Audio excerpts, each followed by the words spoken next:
तो हम अब आगे बढ़ते हैं। व्हाट आर माइक्रो ऑर्गेनिज्म हमारा अगला टॉपिक है। Living organisms are made up of just one or very few sales.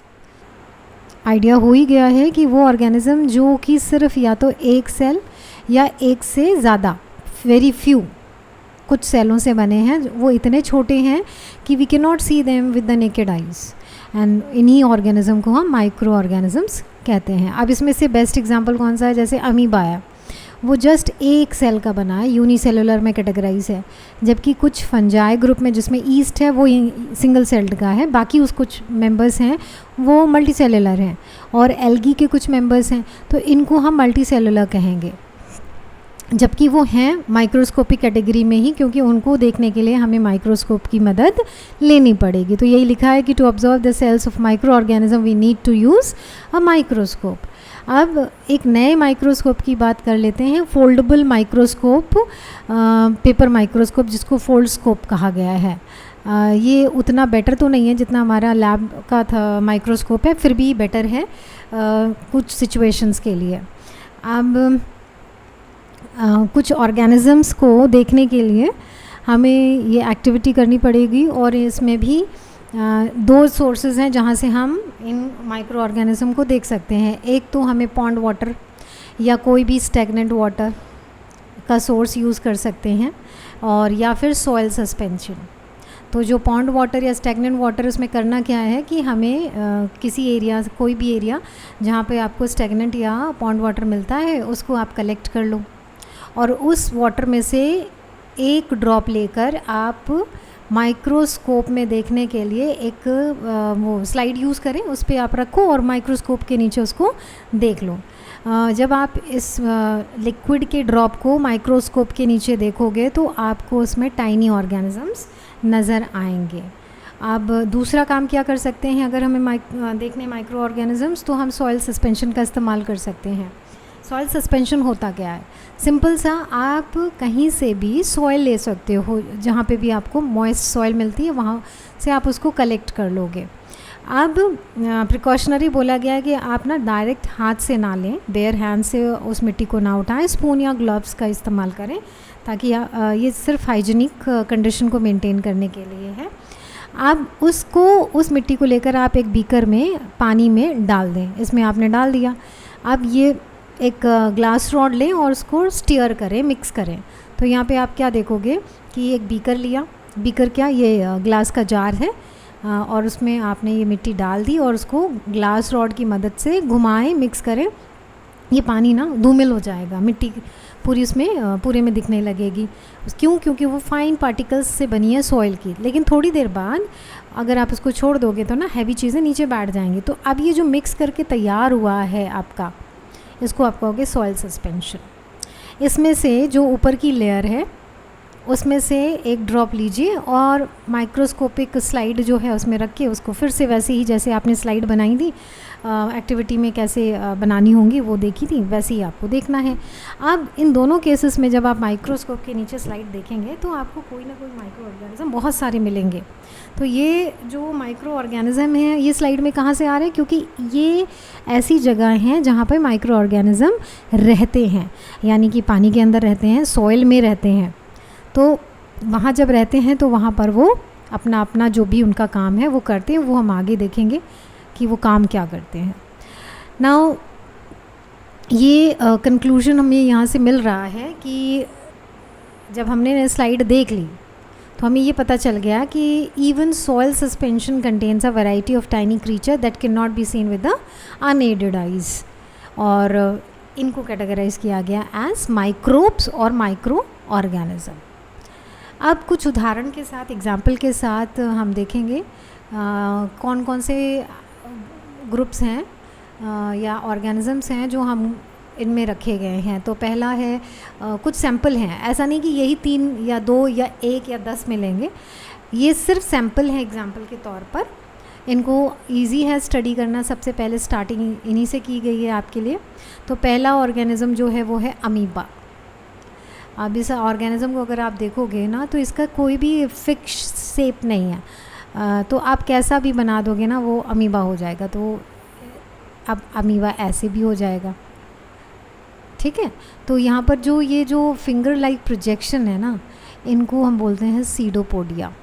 Pseudopodia है फॉल्स फीट, सीडो यानी फॉल्स और podia means feet.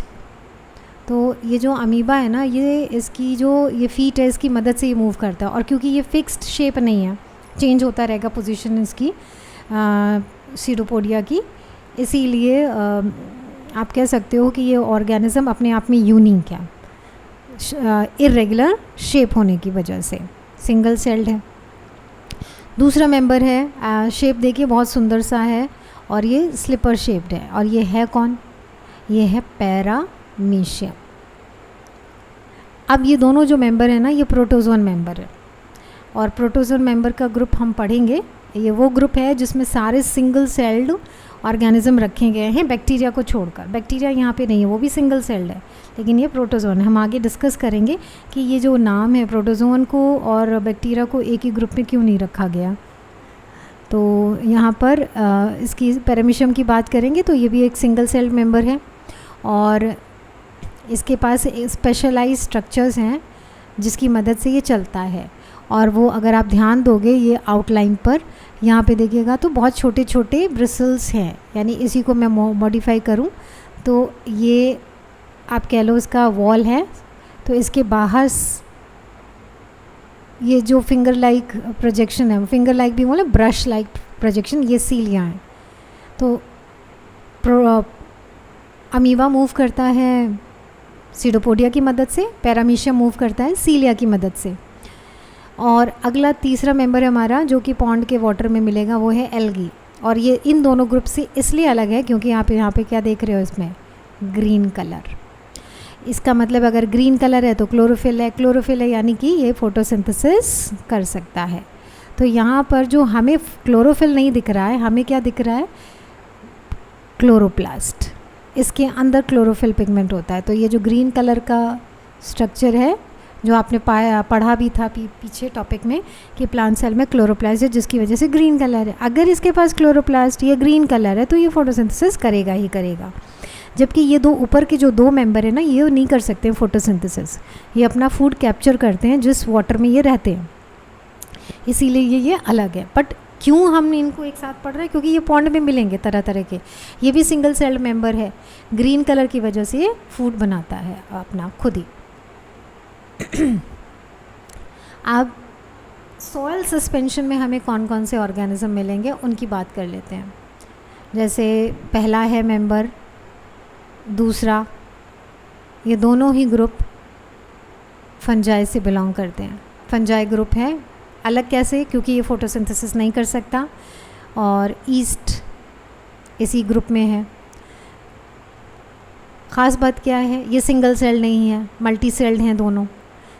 Branch filament structure है विदाउट क्लोरोफिल, विदाउट क्लोरोफिल यानी chlorophyll इनके पास नहीं है तो ये खुद का खाना नहीं बना पाते प्लांट की तरह। लेकिन हाँ मल्टी सेलुलर हैं, इनके पास मल्टी सेलुलर स्ट्रक्चर है, ब्रश लाइक अपीयरेंस है।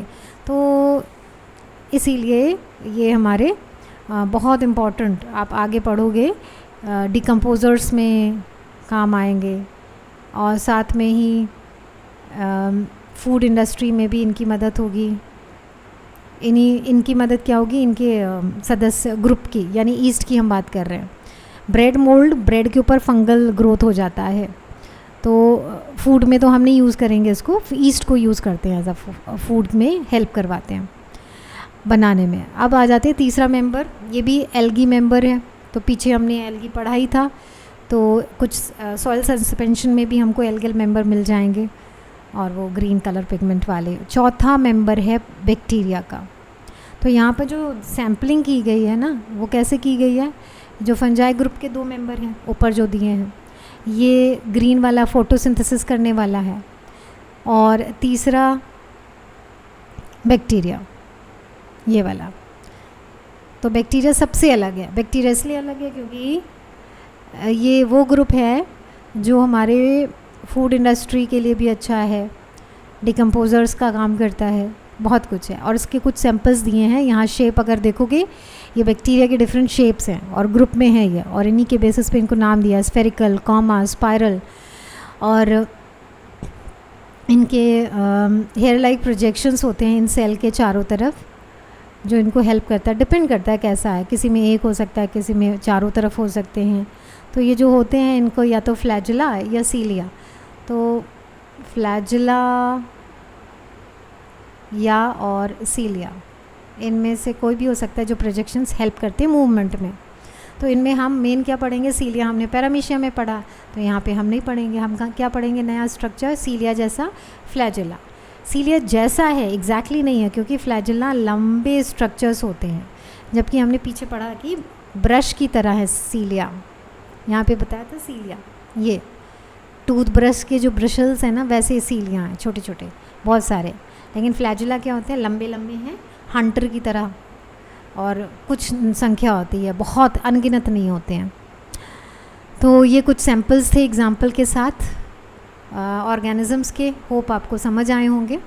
तो यहाँ पर हम अलग से ये जो कैप्शंस में दिया है इसको पढ़ेंगे ज़रूर। आपसे पूछ रहा है कि have you ever heard of viruses? तो ऑब्वियसली सभी ने, मेरे ख्याल से अब कोई अछूता नहीं है जिसने वायरसेस के बारे में ना सुना हो, और ख़ासकर कोविड-19 के बाद सबको आइडिया है। तो वायरसेस क्या हैं? ये भी माइक्रोस्कोपिक हैं ऑर्गेनिज़म। फ़र्क क्या है? ए सेलुलर। ये जो शब्द है ए सेलुलर का मतलब है इसमें सेलुलर स्ट्रक्चर नहीं है। सेलुलर स्ट्रक्चर यानी इनकी जो बॉडी है वो सेल से बनी नहीं है, सेलुलर स्ट्रक्चर नहीं है। अब अगर ये सेलुलर स्ट्रक्चर नहीं है तो इसका मतलब ये नॉन लिविंग की तरह है, ठीक। But they become living when they enter the living cell. Viruses का काम है, एज सच तो नॉन लिविंग है, लेकिन जब उनको कोई लिविंग बॉडी मिल जाएगी, ठीक है, मान लो ये लिविंग बॉडी है, इसमें अगर वायरस एंटर करेगा तो इसके अंदर वायरस मल्टीप्लाई करेगा, वो लिविंग की तरह बिहेव करके इसमें डिजीज़ कॉज कर देगा। तो वायरसेस का जो जोन है ना वो प्लांट के ऊपर भी इन्वेड करता है, उसको भी डिजीज़ कर सकता है, एनिमल को भी कर सकता है, बैक्टीरियल सेल को। सबसे बड़ा आप कह सकते हो ऐसा ऑर्गेनिज़म है जो बैक्टीरिया से भी छोटा है और उसमें सबको डिज़ीज़ कॉज करी है, प्लांट हो, एनिमल हो, सबको। यहाँ पर हमारा ये टॉपिक फिनिश होता है।